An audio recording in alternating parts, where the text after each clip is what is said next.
This is the Fire Clan's ancient treasure chest, passed down through billions of years. But if you're not a member of the Fire Clan, no matter what methods you use, you'll never be able to open it. And the only Fire Clan member in the room had just chosen to self-destruct, all to protect the Fire Clan's inheritance. Luo Feng used his sky-splitting wings to protect himself and Star Phantom King. As a result, aside from the Fire Clan member's death, everyone else was unharmed, although Luo Feng and the others escaped disaster. Suddenly Mike launched a full-force attack on the treasure chest, and the overflowing energy nearly killed the others.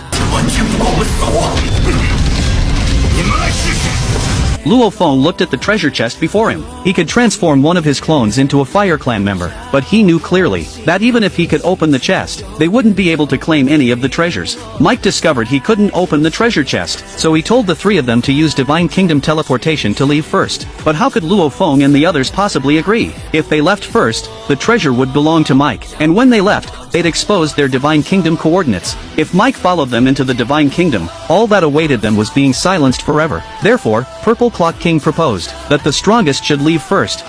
没错， 我赞同。 Seeing his scheme exposed, Mike dropped his disguise. Looks like I'll have to plunder other people's treasures. It would be better than returning empty-handed. Facing Mike, who had the greatest strength, the other three temporarily joined forces. Although they were beaten badly, they still managed to find an opportunity. Purple Clock King released a purple bell. Luo Feng unleashed his Star Vine, giving Star Phantom King time to activate her skill. They finally trapped Mike. Star Phantom King immediately launched her strongest attack, but they despairingly discovered that in the face of king-level power, all their efforts were useless, and Star Phantom King was severely injured by Mike once again. She could barely maintain her physical form, and Luo Feng quickly absorbed her into his body. At that moment, Purple Clock King stopped hiding his true strength. He used his most powerful skill, trapping both Luo Feng and Mike inside the bell. Even Mike's attacks couldn't break through. Then Purple Clock King took out a Fire God crystal, and casually tossed it inside the purple bell. Its explosive power was equivalent to 3 times that of a king-level warrior, and now that the explosion was contained in such a small space, the power would be even more terrifying. Facing this deadly situation,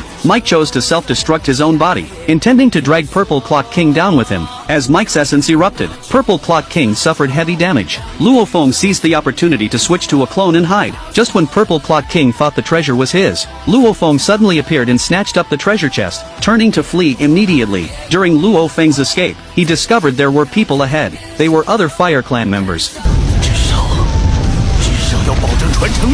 This reminded Luo Feng of the past, when Earth faced an extinction crisis. At the critical moment, humanity's 5 great warriors sacrificed themselves to protect Earth. So Luo Feng made a decision.